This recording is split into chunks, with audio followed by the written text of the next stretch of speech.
Good morning, students. Class 6 English Reader. On Monday, we completed our chapter 8, that is funding for the field trip. We completed the reading part and the word meanings, which were asked to be done in Fair Notebook.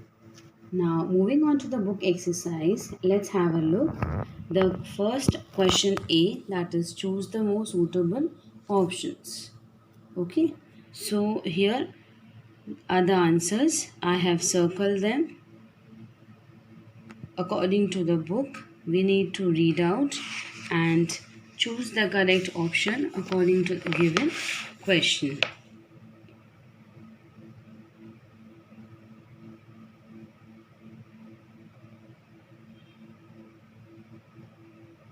I hope it's clear. These 8 questions where we have to choose the correct option. Clear? Now, here we have section B, that is the question answer which we have to do in our Fair Notebook. First question is asking, which committee did Shanta sign up? What helped her to work better? If you remember, ma'am ने जब बताया था कि वो field trip जो जा रहे हैं वो प्लानिटोरियम की विज़िट है और क्लास के नोटिस बोर्ड पे उन्होंने कमेटी द्वारा किए जाने वाले काम की लिस्ट बना रखी है, तो जो बच्चे जिस काम को करना चाहते हैं वो उसे साइन कर रहे हैं। तो शांता ने कौन सी कमेटी साइन की थी और किसने उसे उस पर्टिकुलर वर्क के लिए बेटर हेल्प की थी? तो हमारा आंसर यहाँ पे है, you can have a look at the answer. First answer, Shanta signed up for the budget committee, यानी जो खर्चा आने वाला था, एक्सपेंस आने वाला था ट्रिप का, उसके ऊपर उसने वर्क किया. And her uncle being a bus driver, उसके अंकल एक बस ड्राइवर थे, उन्होंने उसे बहुत अच्छा गाइड किया अबाउट द बस फेयर, तो वो एक तरह से उसकी एडिशनल हेल्प हो गई. Every time I show you the format that this is the way you have to write CW, date, chapter number, chapter's name and heading. But every time many of the students are making mistakes. Please don't make mistake. I prefer that you follow this format strictly. After every answer you need to draw a line with a scale and a pencil. Moving on to our second question, it's asking, how did Bhaskar feel about the school trip? इस school trip के बारे में भास्कर की feelings क्या थी?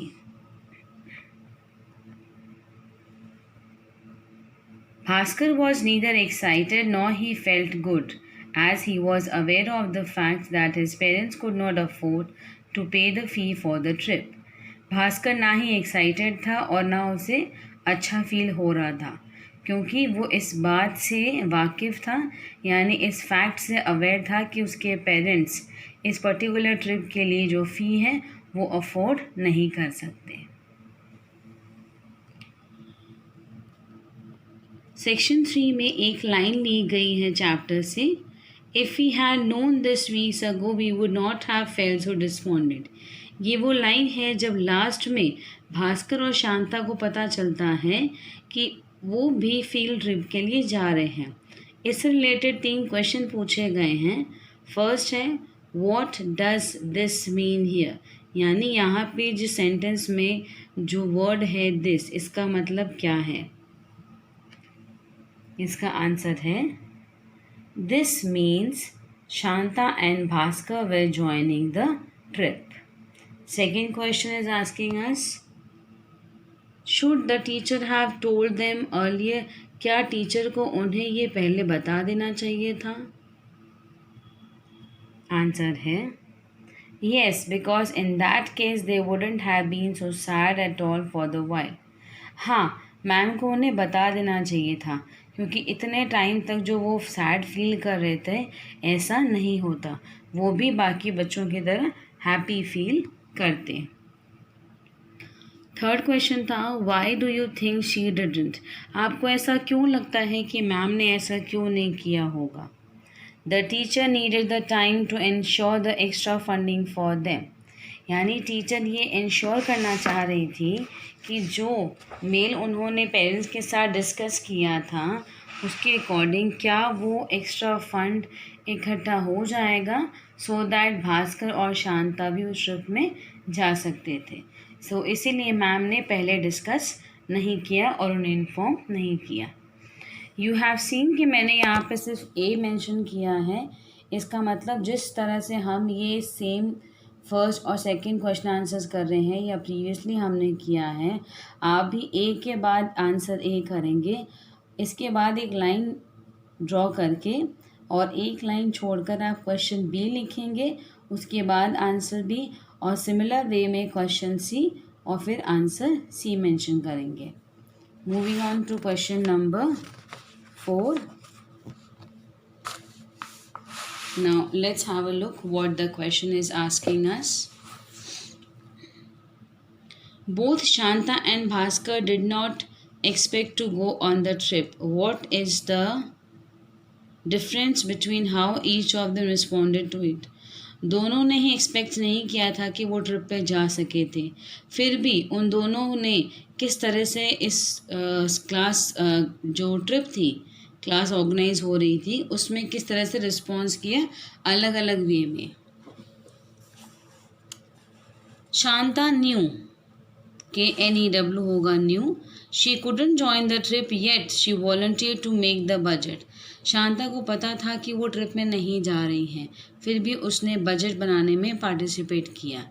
Whereas Bhaskar felt so sad that he didn't show any interest in any of the activities. Bhaskar को इतना ज़्यादा बुरा लगा, he was so sad कि उसने किसी भी एक्टिविटीज़ में पार्ट नहीं लिया। Moving on to question number 5. What was the major difference between Shanta and Bhaskar and the other students? Give 3 instances in which this is shown.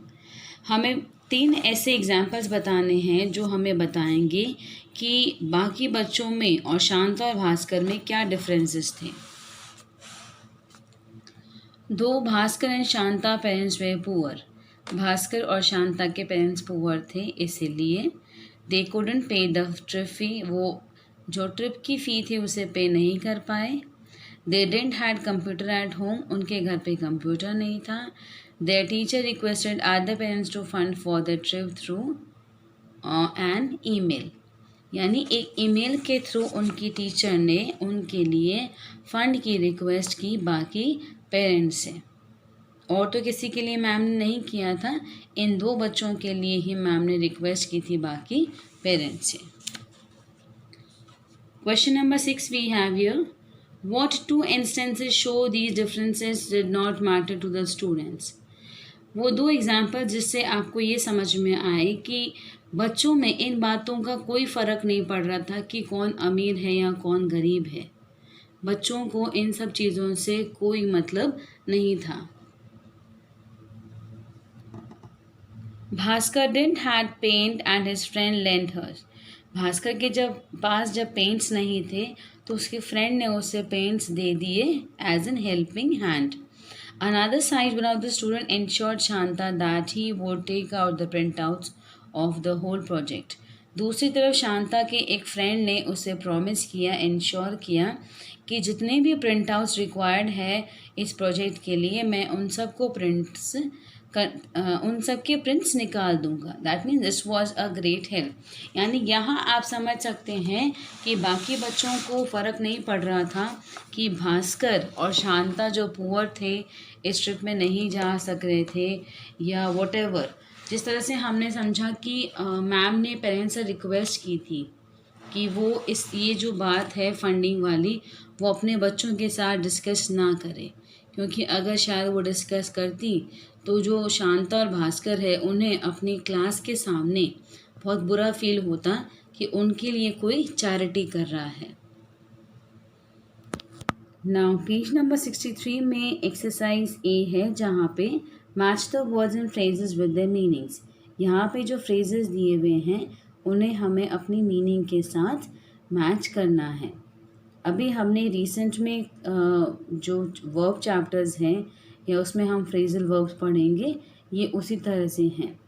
ये कुछ words आपने देखे हैं, वर्ड मीनिंग्स में भी ये आए थे, जैसे takes your fancy, that means appeals to you, यानी आपको जो सही लगे, अच्छा लगे, अट्रैक्टिव लगे कि आप उसे कर सकते हो, वही करना, that is takes your fancy. Budget है a plan for how to spend money, एक प्लान बनाना कि आप पैसे किस तरह से खर्च करोगे।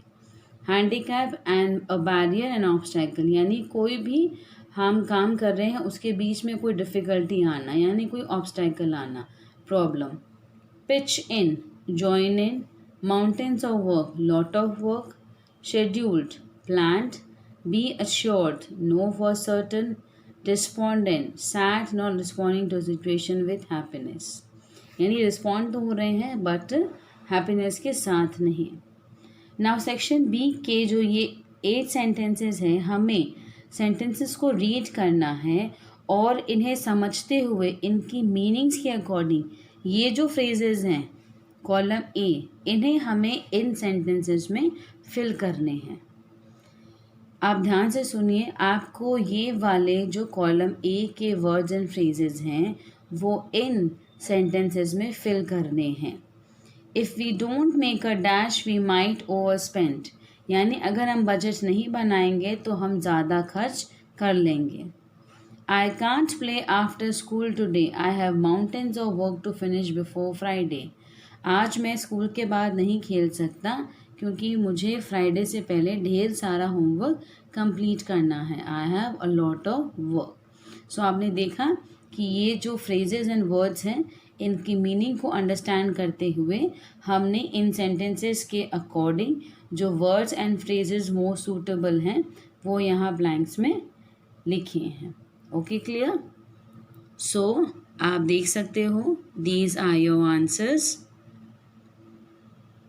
in a very neat and tidy handwriting. You will write them. Okay, now question number A, that was on page 61 MCQs, and this page 63 question number A and B आप बुक में ही करेंगे। Page number 62 question number B, that is question answers, इन्हें आपको fair notebook में करना है as previously you have done with other chapters also. जिन बच्चों ने वर्ड मीनिंग्स अभी तक सबमिट नहीं किए हैं, I would request that you people please complete your work on time and send me on WhatsApp. If you have any queries regarding this chapter, let me know in the feedback in our WhatsApp group. Till then, thank you class.